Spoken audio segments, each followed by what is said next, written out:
Mr. Bullock? Here. Mr. Smith? Ms. French? Here. Ms. Lomas? Present. Ms. Weber? Here. Mr. McIntosh? And we have Mr. Hotchkiss? Yes, thank you. Thank you. I think everyone should have a copy of the minutes from the February 15th meeting. Has everyone had a chance to read them over? Are there any questions? Can I get a motion to approve those minutes? I move to approve the minutes from our last meeting. And a second? Second. All in favor? Aye. Aye. Thank you. Mr. Benson, are there any adjustments to tonight's agenda? No.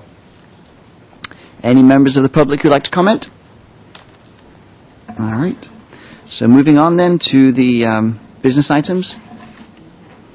Or, sorry, committee members and staff communications? No. Nothing? Okay.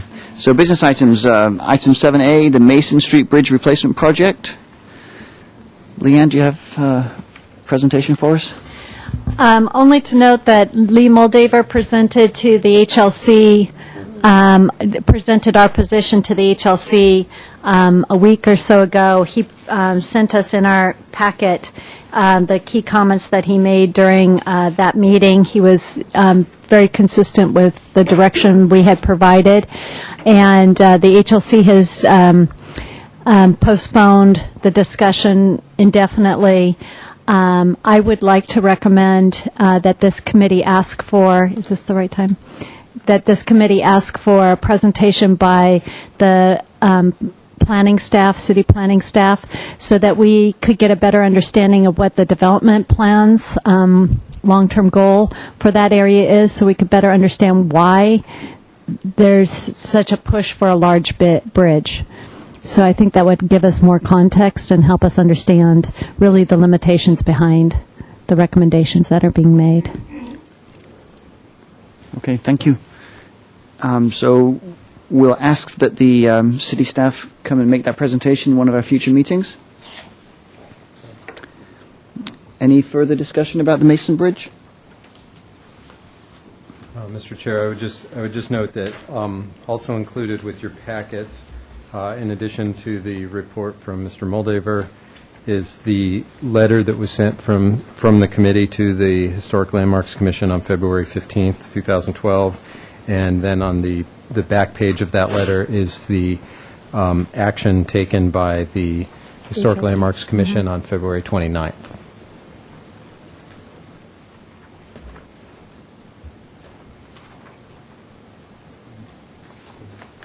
All right, thank you.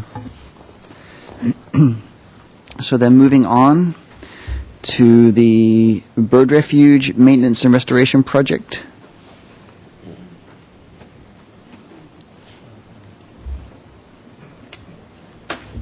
Thank you, Mr. Chair. I wanted to introduce Jill Zachary, who is the Assistant Parks and Recreation Director.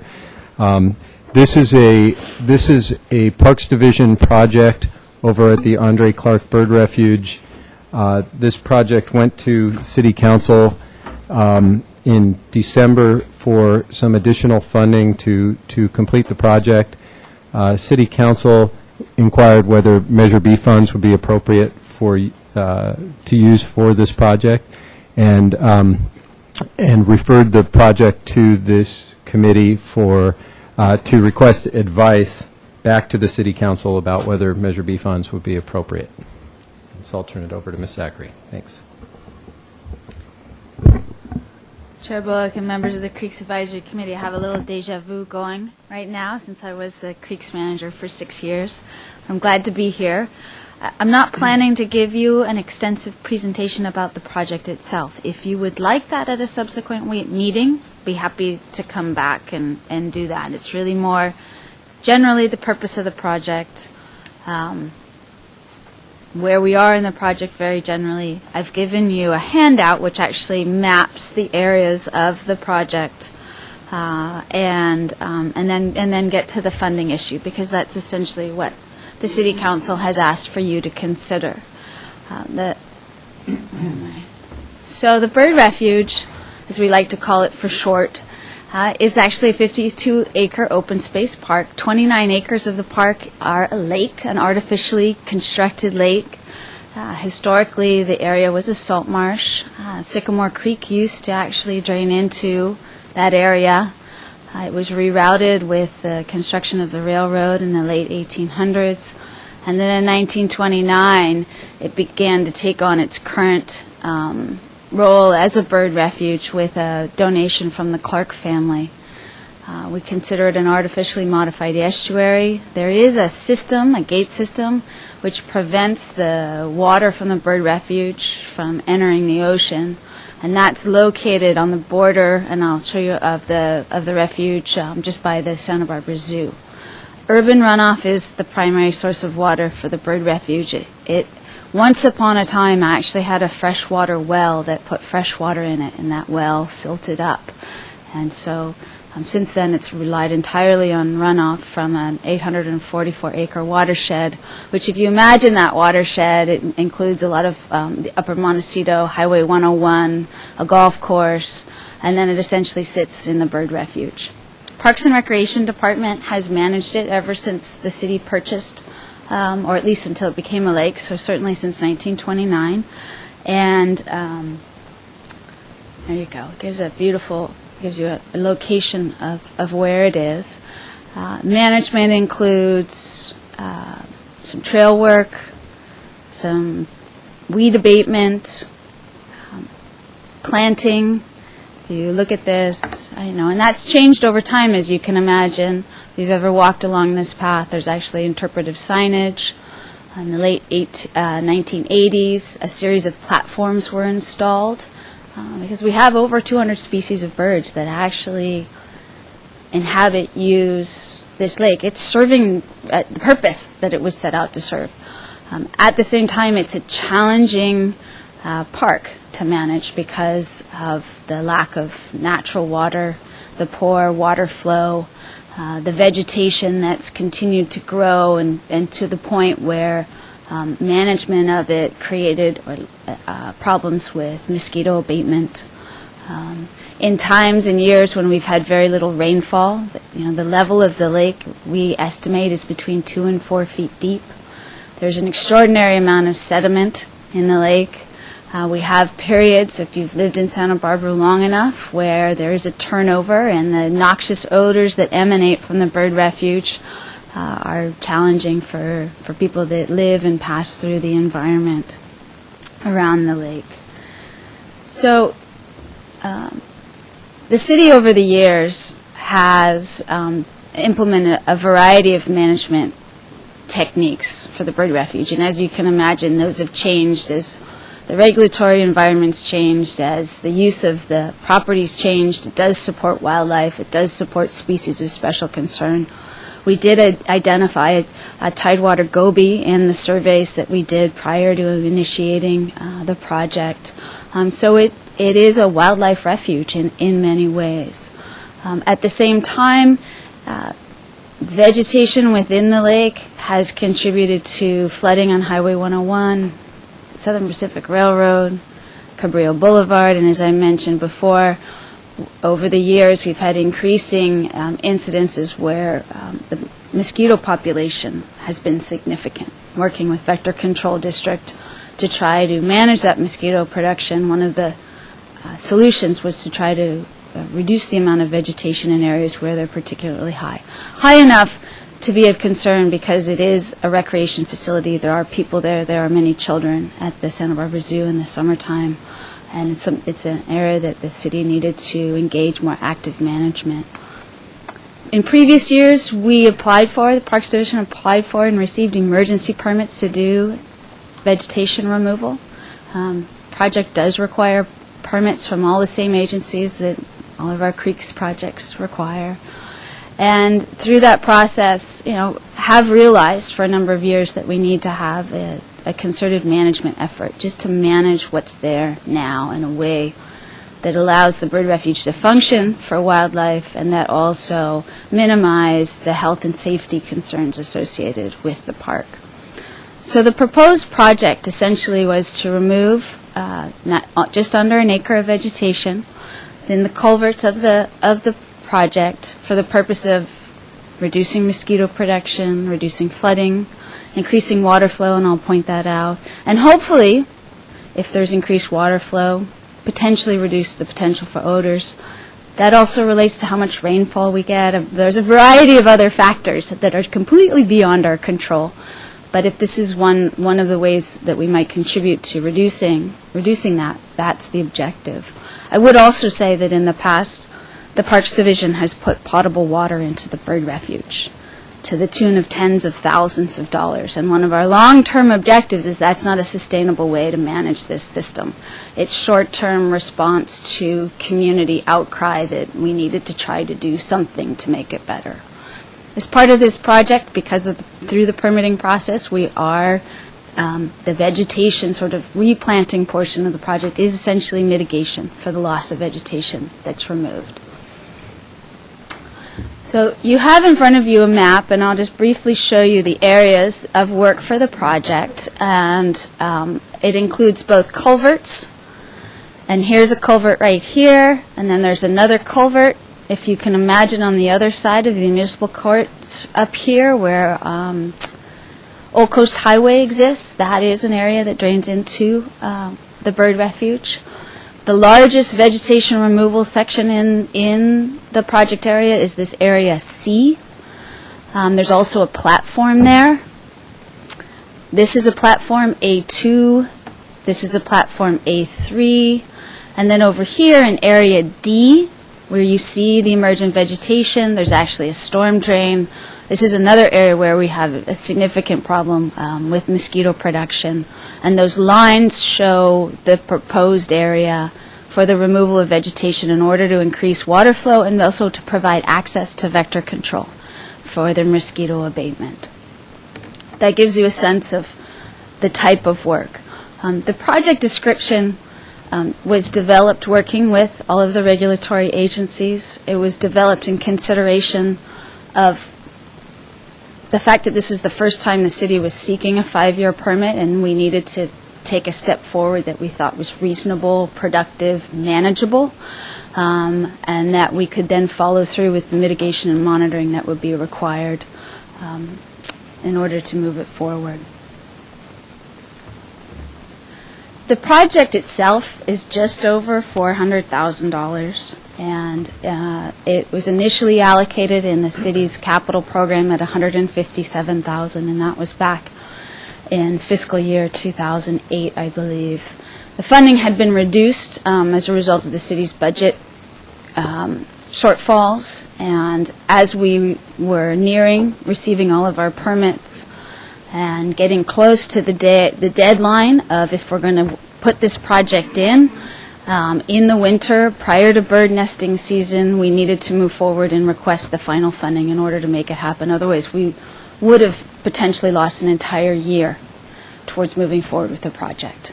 As I said, it's a 5-year project, so the first portion of the project is actually vegetation removal, and then the subsequent years include some removal, mostly floating vegetation, and then also the replanting and the monitoring and the replanting. The purpose of this slide is to give the committee just a general sense of the project costs and how it allocated out.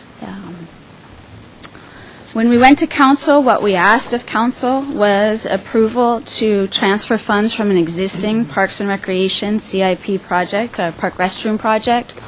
Those funds were made available because we'd acquired a grant to implement that project. And so, since we didn't spend it on that, could we reallocate it to the bird refuge? And then there was a remaining amount of funding in the amount of $49,452 that was requested to come essentially from the general fund to fully fund the project. And at that time, that is when council did approve the funding, did ask that we come to the Creeks Advisory Committee for your advice on the appropriateness of Measure B funds for the project. And we went ahead and moved forward with the project. And I have a few slides just to give you a sense of what occurred. We had our permits in place. This is a culvert, and your second sheet shows you this culvert. It's area B2. It's a concrete lined culvert. It was completely full of vegetation When we had high rains, water just overflowed, overland flowed. This is what it looked like once the vegetation was removed. And then one of our platforms, which is Area C on the map that you have, this vegetation actually almost extended to the first island. And that was a significant part of the project for removal. And this is what it looks like today. So in the month of January, and we've wrapped up the beginning of February, working with the contractor, we completed this portion of the project. And I think that concludes my remarks. And I don't know, Cameron, if you have anything you'd like to add. I know in your packet you have the council agenda report. You also have the Creeks funding guidelines.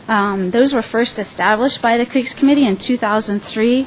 And when we did go to council, we did not recommend Measure B funds because this is a maintenance project. The Creeks Committee also knows that at some point in the future, a large-scale restoration may occur at the bird refuge, and that's something that fits more neatly with the objectives of the Creeks program and Measure B. And with that, I have concluded my remarks. All right, thank you very much. Cameron, do you have anything to add?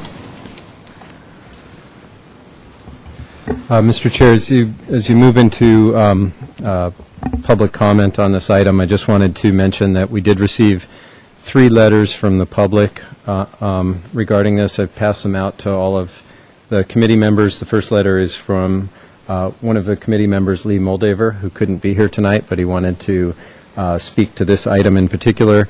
There's another letter from Brian Troutwine from the Environmental Defense Center and from Eddie Harris of the Santa Barbara Urban Creeks Council. I would just characterize all 3 letters as being in opposition to using Measure B funds for this type of project. So you all have a copy of them, and they will be included in the record for this meeting. Thanks. All right, thank you very much. Natasha, it seems like you have a couple of questions or comments. I have questions and comments, but mostly comments. I'm a little familiar with this project, and probably a little better than most since I issued one of the permits. And overall, I would call everything that's done here is mitigation and not restoration. And in fact, mitigating at a 1-to-1 is very rare for most agencies to give out because you still have a net loss of habitat because not all the replantings are going to survive. That's why most mitigation gives you a more than either like a 3-to-1 or a 5-to-1. So 1-to-1 is absolute bare bones. It's something that the LA concrete channels get.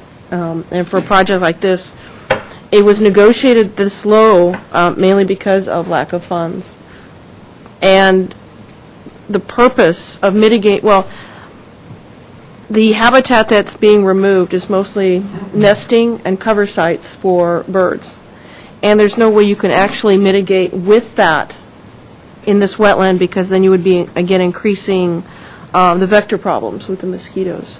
So practically the majority of the removal of vegetation is for vector control, not for restoration. And when you remove that, even if you wait after the bird nesting season, you're still removing their habitat for future nesting. Under a 1-to-1, hopefully within that 5 years, it'll grow back without having to plant anything, and then any subsequent permits or extensions may be renegotiated. So the mitigation here is planting an upland, and that's, again, marginal because wetland habitat has a higher value than upland habitat. So as I understand it, under your threshold funding criteria, it says under one of them it has to be, where was I find that? Restoration, and I don't see as mitigation listed there. So I would not call this a restoration project at all.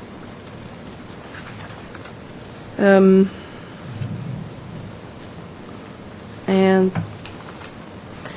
there is some value to removing this vegetation, but the only value I see is in Area C, where there has been enough vegetation where predators can get out to the island, and the island is a nesting site too. So the only benefit of this project is removing, I'm talking for wildlife, not for people or vector control, but removing that as a land bridge to protect that island from predators for the nesting birds. That's all I have. Thank you. Thank you. Did you have something, Betsy? Well, I was I was actually going to, in efforts of just moving this forward, going to go ahead and make a motion, and that was that this bird refuge vegetation maintenance project is not appropriate use of our Measure B funds for a few reasons. Measure B is a special fund to be used for water quality improvement and creeks restoration projects. And while this project is important to the city for other reasons, it is not a water quality project. And so it's flood control and vector control project. And this doesn't fit within the letter or the spirit of Measure B. And when Measure B was on the ballot, city voters were told that the newly generated revenues would supplement existing city operations, not just to provide a new revenue stream to supplement the old revenue for ongoing operations. The Creeks program funding guidelines clearly reflect this and point out that even when a project has some water quality benefits, which this may or may not, it's not appropriate to use Measure B funds for projects that would be funded by any other similarly situated municipality that doesn't have a Measure B like we do. Indeed, the bird refuge maintenance and the flood control and vector control maintenance in particular would be funded by another city and has been funded by our city general fund for many years, both before and after Measure B was passed. So the city council should keep the city's word to the voters and not use Measure B funds to backfill general fund obligations. And my fourth point was on that was that the funding guidelines clearly state that Measure B funds should not be used to pay for regulatory compliance that's required for cities similar to our city, to Santa Barbara. And in this case, all the planting being performed is mitigation required by permitting agencies for the removal of existing wetland vegetation. So Measure B funds should not be used to pay for legally required mitigation. I'll second that. Anyone, would you like to make more comments? I concur with the discussion that's already happened. Stephen? I have a couple of questions. Jill, thank you for the presentation. And it's my understanding you were the first Creeks manager for the city. Is that correct? And your understanding of the spirit of Measure B and what you got off the ground essentially for the city, would you recommend this project be partially funded by Measure B?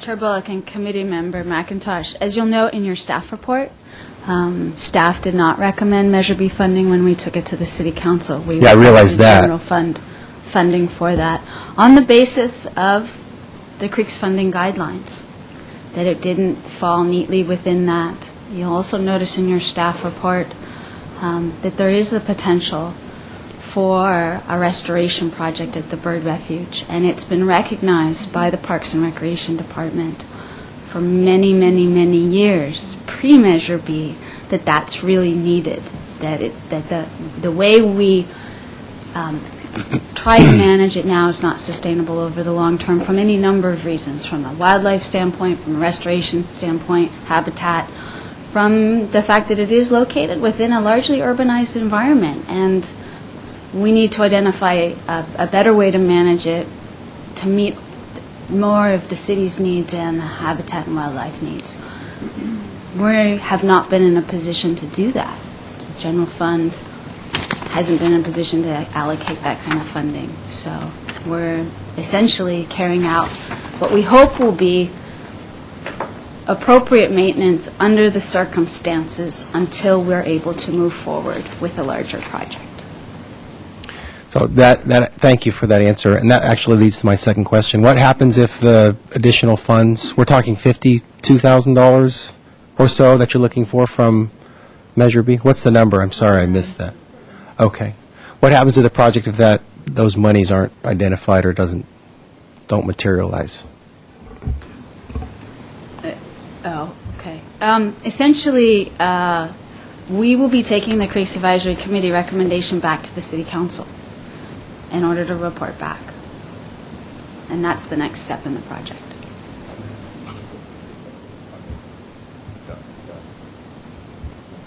I don't know the answer. Okay.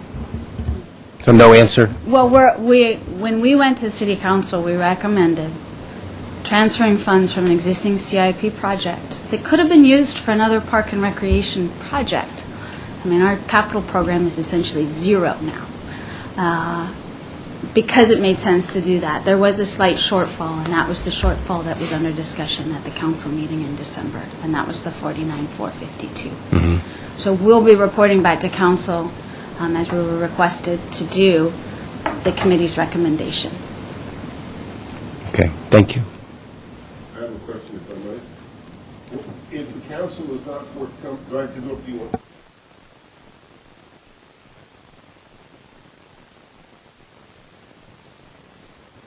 Frank Hodgkin, City Council member. If the funds are not forthcoming from the council, would that kill this project? Councilmember Hotchkiss and committee members, because council approved the funding, we have moved forward. We anticipate we'll continue to be able to implement the project. Where we would find other sources of funds, I don't have an answer for that because we're entirely dependent on the general fund. But is this a key part that would eliminate the project, or could most of it be done except the 40,000 or whatever?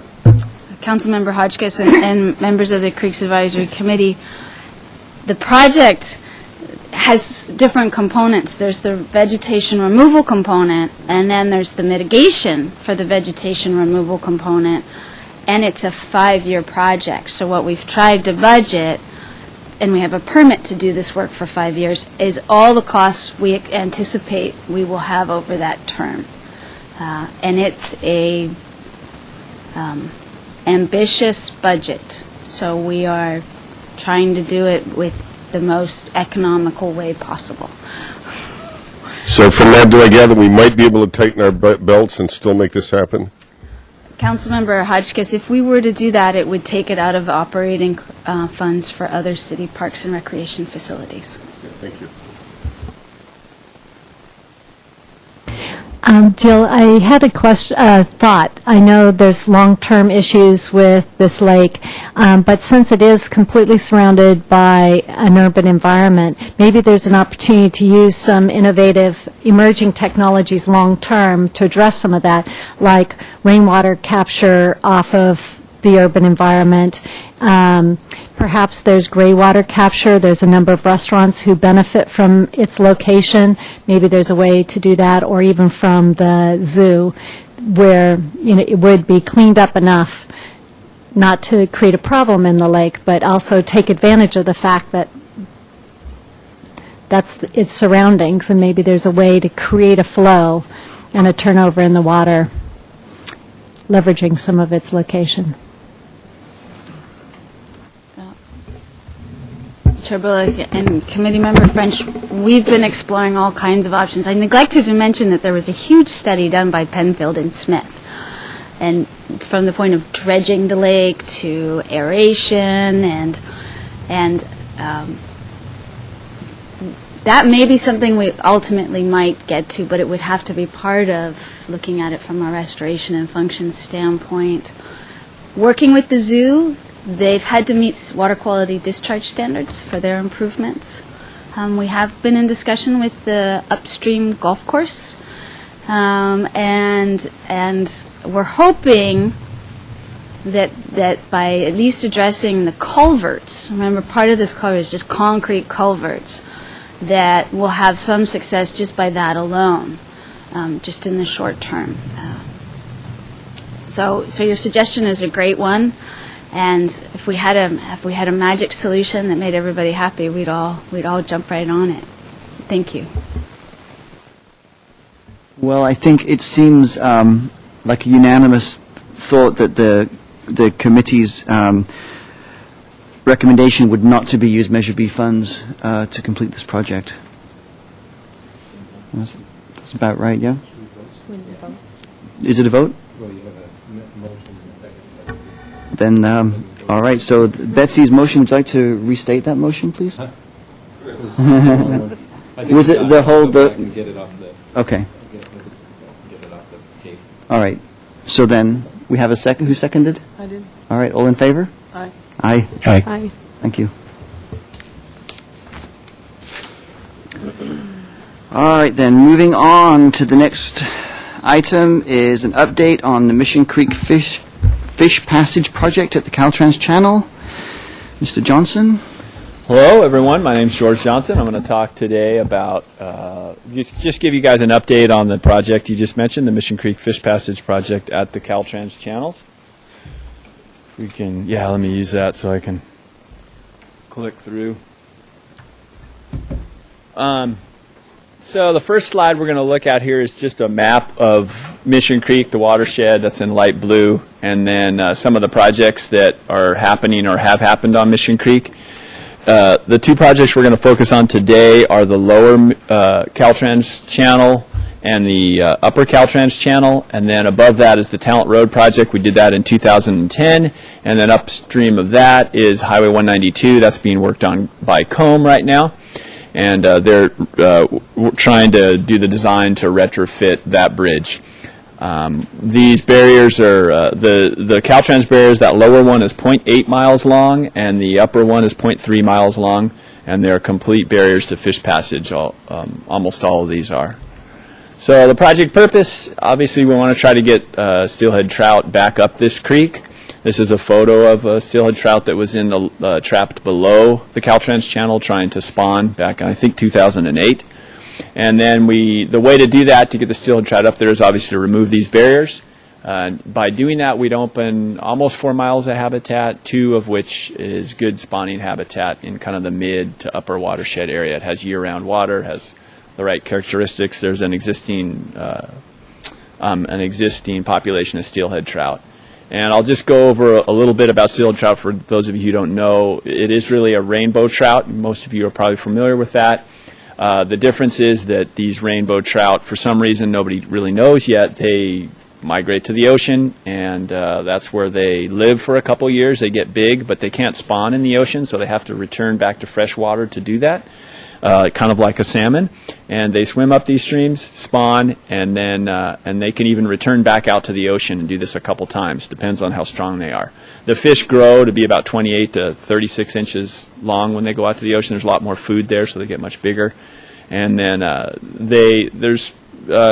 why we use Mission Creek is because there are some very specific habitat requirements for steelhead. They need, obviously, the ability to be able to swim freely up and downstream, and we're working on trying to get it so that they can swim upstream. They can swim downstream in this creek, but they can't get back up. There is an existing trout population in the creek right now. It's a little low because of the fire and the drought that happened a few years ago, but there still is some. We did see some spawning in the mid-watershed. We have some pictures of them about a week or two ago, so that was good to see. We do have a documented historic run of steelhead, and we do have a lot of examples of steelhead. I think 7 or 8 out of the last 10 years we've had fish try to migrate upstream. So yeah, there are steelhead trying, and there were some in the past, and we do have the good quality habitat, especially in the mid to upper watershed. So here's just some pictures of some of the fish that we saw in 2008. These were trapped below that lower Caltrans Channel. So within the first mile of the creek between the ocean and that Caltrans Channel is about a mile, and they were trapped in some pools there. And here's a photo of that lower channel. It's a big concrete trapezoidal channel. It rerouted Mission Creek away from the west side and kept it in a pretty linear fashion going straight down towards the ocean. It was done to build Highway 101. And there's 2 channels, as I said. One is 0.8 miles long and one's 0.3. And so the project description, the way we're trying to get fish through this area is to improve the conditions in that channel for fish to migrate. Right now, you have that big, wide, flat bottom you can see there, and you can see a little bit of rainwater flowing through that. Well, the fish can't swim upstream in shallow water. They need about 10 to 12 inches of depth, and they also need a certain flow rate. In other words, the speed of the water can't be too fast or they can't get upstream. And this channel, when the water's low, it's really shallow, and when it runs high, it's too fast for the fish to swim up for a mile. Maybe they could go 50 or 60 feet, but not almost a mile. And the idea was to improve that by putting this low flow notch in there. That's about 4 feet wide. You guys were out there in September, so I think most of you saw it. It's 3 feet deep. That little side cut in the channel, the side of the channel walls there, that's 10 feet long, and it's about 2.5 feet wide, and those are the resting areas for the fish. And then those little bumps you see are called sills. They look kind of like speed bumps.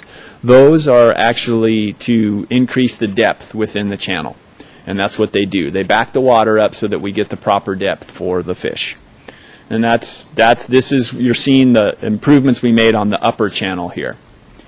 And you can see it a little better in this description. You can see the water flowing through there. It's backed up by those sills. You have those little resting areas. Those are spaced about every 40 feet apart, so the fish have a good area to rest when they're swimming upstream. The project schedule, I just briefly described that. We split the project into 2 phases, the upper channel and the lower channel. We did construction on the upper channel this last summer, and we finished 90% of it, but due to the rain, we had to get out of the channel, and now we're going to come back in May to finish it up. And then the lower channel, we hope to do in the summer of 2013. And we split it into 2 phases, basically for funding reasons, so we could get more funding, be able to accumulate more funding, and also, more importantly, to be able to test the upper channel. We did extensive physical and computer modeling on the design, but you never really know until you build it, and that's the smaller, cheaper portion of the project. And so we figure we'll build that, we'll test it for a couple years, and we'll see how it works, and then whatever improvements we might need to make, we can do that for the lower channel, which is more expensive and longer, and then that way we would save money. So here's just some photos of project construction. You guys probably saw that. I put in the rebar, pouring the concrete, all that stuff. And that's the finished product. You can see those sills and the pockets and the channel itself. So the next phase of that upper channel construction was to do that actual monitoring I just talked about. Fortunately, this year we didn't have much rain, so we weren't able to do as much monitoring as we wanted to. This is a photo of one of the bigger rain events this year. We did have 2 storms that were between 10 and 50 cubic feet per second. That's just how you measure the flow rates in the streams, CFS. And so we were able to do what we call the low flow. That's high enough for fish to swim up, but it's not probably the optimum flows, but it is high enough for the fish to go upstream. And we did some monitoring on those flows. We got pretty good results. Yeah, sure. I'm sorry. Here? I'm sorry to interrupt you. I just wanted to point out at this type of low flow, you can see we've got sufficient depth in that fish wave for a fish to get through. It's the low flow channel there is 3 feet deep, so you've got a little over 2 feet of depth there. With that type of flow across the entire width of the bottom of the channel, it's about 1 inch deep. So you can see the idea of trying to concentrate those flows to get the depth. Yeah, that's a good point. We concentrated that flow. Like if the pocket wasn't there or the channel wasn't there, it'd be about this deep across the channel, and no fish can swim up that. So you can see that here fish could get up. And so it is, at low flows we found that it was working well. It had the proper depths. It had the proper velocities. For that, we got most of them were like 2 to 3 feet per second, and that's feet per second is just how you measure the speed of the water. Fish can easily swim up for long distances in that flow rate. We did get a little higher flow rate right at those sills where the water pours down there, but just for a very small area, fish can either jump over that or swim at the top layer. It was the highest flow rate I got was about 7 feet per second, and I had to fish all around to get that. So we're well within the criteria for the fish to be able to get upstream, and that's the important part. And we're also going to do some higher flow monitoring. But we can't do that. We can't walk into the channel when it's flowing at higher rates because it will cover the apron at that point and could sweep us away. So actually on Friday we're going to be putting in some equipment to allow us to do that, and if we get enough rain this weekend, we might be able to get some testing at some higher flow rates, but we'll just have to see. Just another picture of the channel when it's flowing. And then here you can see this is the pocket. And the other thing I want to mention is we wanted to measure the flow rate in those resting areas. And those were actually negative most of the time, meaning that you were getting an eddy and the flow was actually going upstream. And that's perfect for the fish to rest and then just get back out into the channel and work their way upstream. So the third thing we're looking at in that monitor, our second main criteria, is sediment. You can see a little bit of sediment in there. Because we slow the water down in the pocket, you have the ability for sediment to drop out. And that's one thing we're pretty concerned about because in the modeling, it was hard to model for sediment. So we were able to do that to some degree, but that's something we would really like to see at some higher flow rates too when we get some bed mobilization, some of that stream material moving during higher flows. And hopefully we'll get to do that in this next year or in this next storm. I'll try to get this movie clip up if it works. And it just shows the flow rate at, it might take a sec. It'll show the flow rate at 50, about 50 CFS. We kind of estimated it at 50 CFS. I don't know if I can get it any bigger. Oh, shoot, sorry. The middle one? And it disappear. So this is shot with an iPhone because we have a better video camera, but we were all we hadn't had our measuring equipment down here at this point, and this is some of the higher flow that we saw.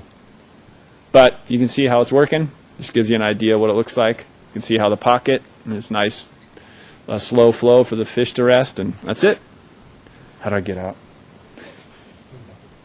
You can do it. Thanks. Okay. And so here's the lower channel. It's got a little wider bottom. It's 0.8 miles long, as I said, and it's higher. The walls of the channel are higher, but that shouldn't affect the design. We're going to use the same exact design on this channel, barring any changes that we might see due to the monitoring we do. There's another picture of it.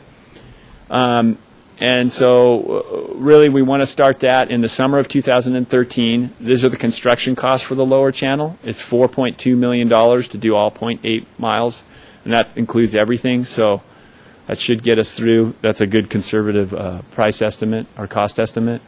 Right now we just got a grant from the Department of Fish and Game for $1,735,000, so we have a good chunk of the money there. And we have applied for, are applying for grants with all these other agencies, the Wildlife Conservation Board, the Wetlands Recovery Project, Fish and Wildlife Service, and various private foundations. There's not much more to say on the lower channel. We hope to, the next steps for the project are to complete the upper channel construction, the last 10%, secure the funding for the lower channel, and then, as I said, hopefully construct in 2013. So that's the update. Just let me know if you guys have any questions. I have some questions. Yeah, thank you, George. That's great.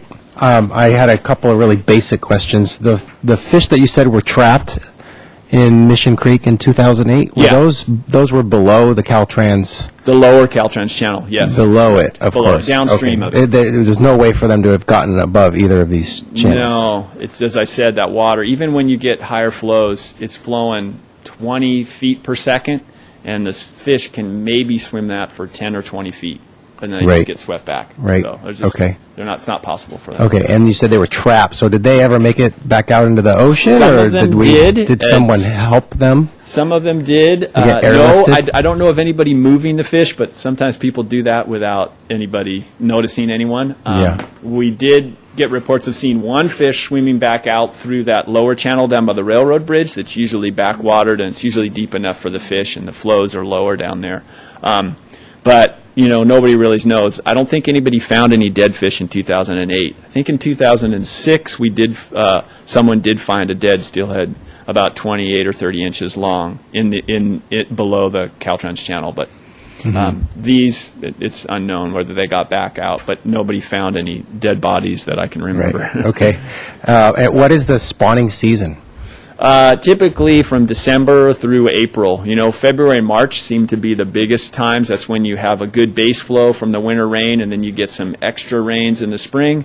And it brings up the flow rate. It's not too turbid. There's not a lot of sediment. It's easier for the fish to breathe when there's not a lot of sediment, so they're able to swim upstream. So we typically see these fish in February and March. Okay. I would just add to that. You obviously, it depends on the rain there. You have to have enough flow in the creek for them to migrate, and also enough rain to break open the berm at the lagoon down on the beach at Mission Creek Lagoon, and it opens it up to the ocean, and then they can make it their way up. Right. Yeah. Okay. And then one last question. The grants that you're going after, are we hoping to get enough grant funding to cover the entire lower channel project, the $4.2 million, or do we have funds in reserve that can bridge any gap that we might have? Thank you, Mr. Chair, Mr. McIntosh. We do have some funds that we've set aside for this project. I don't think we put funds in this year. I know we're not proposing to put additional funds in next year. We need some monies to use as grant matching funds. This project to date, especially when you include, there are actually 3 separate projects because there are 2 upstream fish passage projects as well, is approximately just under 90% grant funded at this point. And I don't know what the final ratio will be after this last project, but we're putting together a lot of different grants from both public and private sources, and each of them have their own requirements in terms of matching funds. So we just have to make sure that everything pieces together. We're hoping to do this within the existing funds that we have. What we would do if it didn't work out that way, because the $4.2 million cost is an engineer's estimate, and we had an engineer's estimate for the upper channel that was I think it was $1.4 million, and the bid came in at $1 million. So sometimes your bids come in a little high, sometimes they come in a little bit low. So we're using that number, and then we'll see where we are when we get our bid and what we have to do to try to make it happen. Okay, thank you.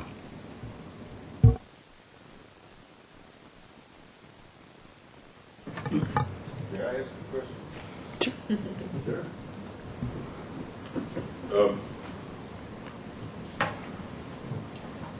Actually, this would be more Mr. Benson. I don't want to take the committee's time up because I got so many questions. I feel I should educate myself, so if I may call either of you at some point and just take time and a cup of coffee and get filled in. Thank you. Thank you, Councilmember Hotchkiss. I'd be happy to meet with you and talk about it. And actually, going out and taking a look at these is really the best way to kind of understand them and see the whole picture. So I'd be happy to do that anytime. That was a good report. Thank you very much. I have one comment and one question. My question is, are you going to be able to take flow measurements when we have water throughout the whole channel at several feet deep? Are you going to be able to measure the flow in the pockets? Yeah, we're actually working this Friday. We, in conjunction with Fish and Game, who supplied a grant, we're going to be installing wires across the channel so that we can. What you use is what they call it a fish, but it probably looks like a torpedo or a bomb, and you put your sensor on that, and then you just put a pulley system and take it out to the middle of the channel and then drop it down and take your measurements and then move it to a different part of the channel. So we're going to be setting up various points along the channel to measure the flow velocities using that technique. And so, yeah, we won't be entering the channel because obviously we can't. Yeah. We get swept away.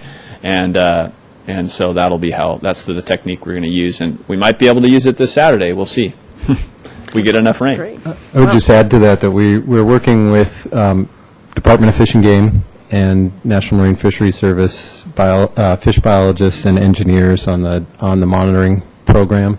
One of the things that the Department of Fish and Game has been a very generous funder of a lot of the components of this project, and one of the things that that they're very interested in is this is a new design. It's a unique design. This is the first time something exactly like this has gone in. But there are a lot of applications for this type of design in Southern California, where a lot of the urban creeks have been lined with concrete. And if this design is successful at passing fish, Fish and Game has a lot of locations already in mind that they would like to replicate this design in. So we measured the low flow. This fish passage project actually performed better in a technical sense of the depth and velocities than the natural creek channel. We want to take a look at that at higher flows. We're actually going to test higher flows than what we designed this for fish passage, because in Mission Creek, as George mentioned, you get to a certain flow and you've got too much material coming down the creek, and the water's just too turbid for fish to move up. But some of the streams that Fish and Game is interested in using this design for can handle those higher flows, so they want to get all those velocity, and it's really velocity, not depth at that point, all that data, so that they can use it in other applications. Correct, and they're also supposed to be self-cleaning for the sediments, which is an important aspect. Right, that was one of our design criteria, to try to make it as self-cleaning as possible. What you saw in the photo, there's a little bit of sediment in the pocket. Obviously, we're slowing down the water there, but what was gratifying for us is that looked like the type of sediment deposition that we saw in our physical models and the computer models. And so everything seems to be functioning similar to what we saw in the modeling. Thank you. And my comment is mostly towards the trapped fish. Just want to make sure everyone understands that the NOAA's final recovery plan is finally out, and so there's now a protocol for also for rescuing fish that are trapped, and there are specific people that are permitted to rescue those fish. So that was my only comment. Thank you very much. Slomas, do you have a phone number or anything you could give out if somebody was interested in doing that? Yes, actually, the local Fish and Game office would be 568-1231, and Dana McCann is one of our fisheries biologists, and he hopefully will be put on that list soon, but he could notify everybody that needs to be notified, or I'm actually one of the people on that list that could be notified, but I don't want to put my phone number out in the public, because I don't work in an office. And then, of course, NOAA Fishery in Long Beach.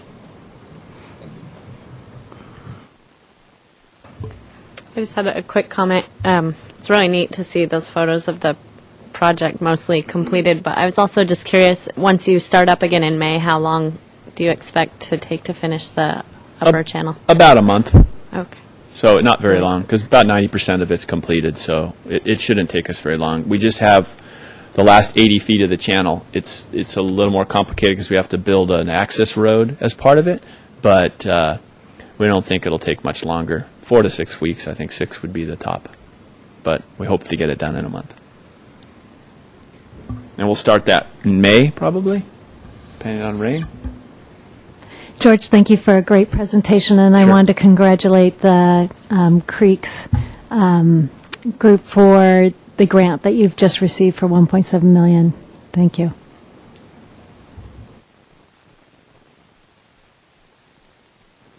Thank you, George. That was really good. I do have a question. When you were monitoring it during the rain events that you showed us, did you find any fish in there coming either downstream? No, we wouldn't expect to either, because if you look at the way it's situated, it's the upper channel, and we have that lower channel downstream, so the fish would actually have to get through that lower channel, which hasn't been modified, and that's 0.8 miles long, and it's impossible for the fish to get there. So it's really, we wouldn't expect to see any steelhead. We didn't see any, rainbow trout or the freshwater version in that area, and because it typically goes dry in that section of the creek, the rainbow trout or the year-round trout that live in the stream, they're in the mid to upper watershed where there's year-round water. In this section, it goes dry. Even in the natural channel portion, it's pretty dry. There's a few little pockets, but we didn't see any fish. They know better to stay out of there. Yeah, we did see one fish during construction, though. Remember, I don't know if you remember that, and we had to move that fish, and that was kind of something we hadn't expected. It was in this little pool that nobody thought anything was alive in there, and we'd monitored it a bunch of times. And when we started sucking it down, this little fish came out, and so we had to move it. So that was cool to see, but. But that water is all supplied by groundwater pumped from the Caltrans underpass at Mission Street. And so it's a little bit of an artificial flow into the creek, and that's why the water's there and that pool was there. But the rest of the creek, just that section from Oak Park all the way, almost State Street, all the way down to Carrillo dries up. And then, from what you've seen in the upper channel project at the moment, are you planning any design changes for the lower portion?